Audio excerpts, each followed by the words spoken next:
Recently read Just Keep Buying by Nick Maggiulli. If you had to pick a thoroughbred horse to compete in horse races, there is one measurement you could base your decision on and win a lot of horse races.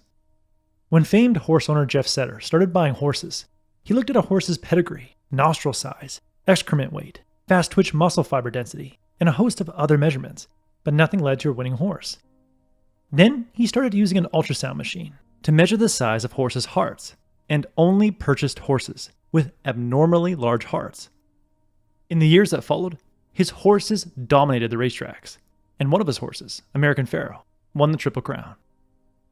If there was one measurement in investing that you could use to guide your investment decisions, it would be this: most markets go up most of the time.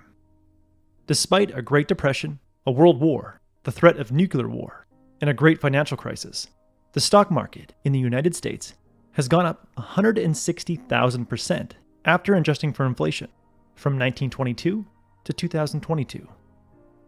With such a robust and consistent increase in the stock market over time, there might be no better investment advice for a long-term investor than just keep buying. But for most people, the idea of buying into a volatile stock market is terrifying. As famed financial author Jeremy Siegel said, "Fear has a greater grasp on human action than does the impressive weight of historical evidence." There are two primary fears that will prevent you from continually buying into the stock market over time.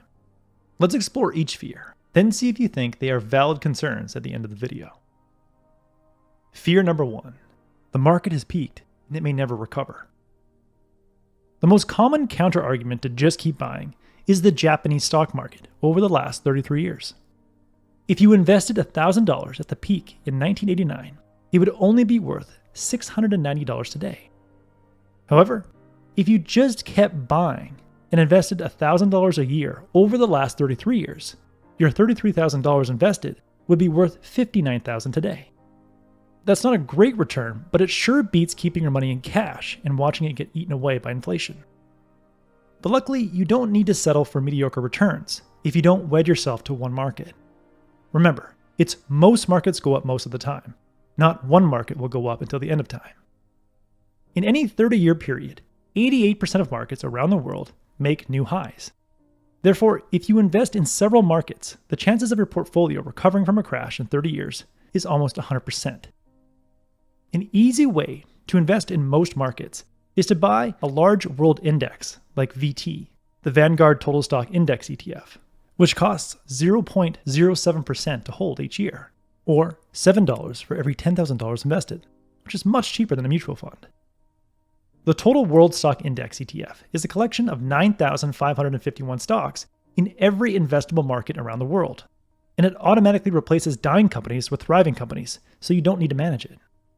When you diversify in a world index like VT, you're no longer betting on one region or one economy. Instead, you're betting on human ingenuity and our ability to make businesses and products that earn money over time. But even if you invest in a large diversified basket of stocks, you will still encounter substantial volatility that has large price swings throughout the year. The average intra-year price decline in the S&P, that's the 500 largest stocks in the US, which makes up the majority of the total world stock index, was 14% over the last 50 years. But the S&P still finished positive in 40 of those 50 years. You must tolerate some volatility if you want to grow your wealth. But author Nick Maggiulli says you should not tolerate more than a 15% decline in your entire investment portfolio. History shows that if you can avoid a 15% decline by dedicating a portion of your portfolio to income-producing assets that have historically increased in value or remained level as the overall stock market declined, you would have outperformed the overall stock market over time.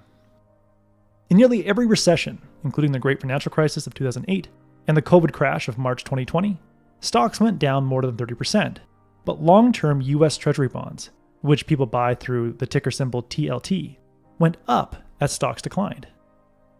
And in high inflation periods, like the 1970s and now in 2022, defensive sectors of the economy, like consumer staples, energy, and utilities, which people invest through ticker symbols like XLP, XLE, and XLU, remained elevated as the overall stock market went down.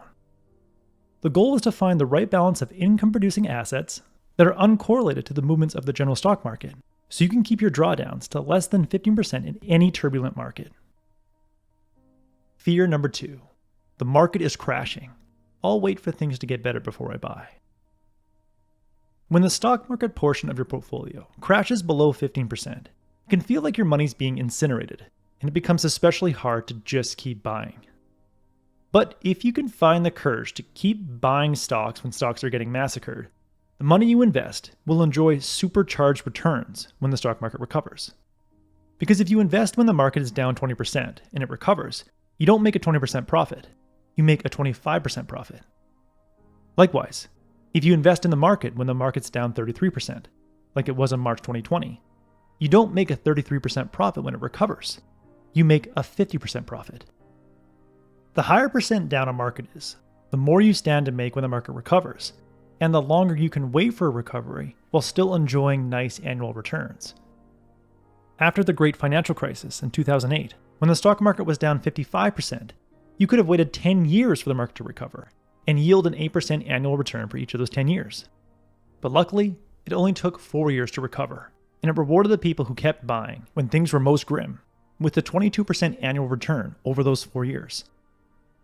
In recent years, stock market recoveries have been much faster than in the past. After the March 2020 crash, the market recovered in 6 months.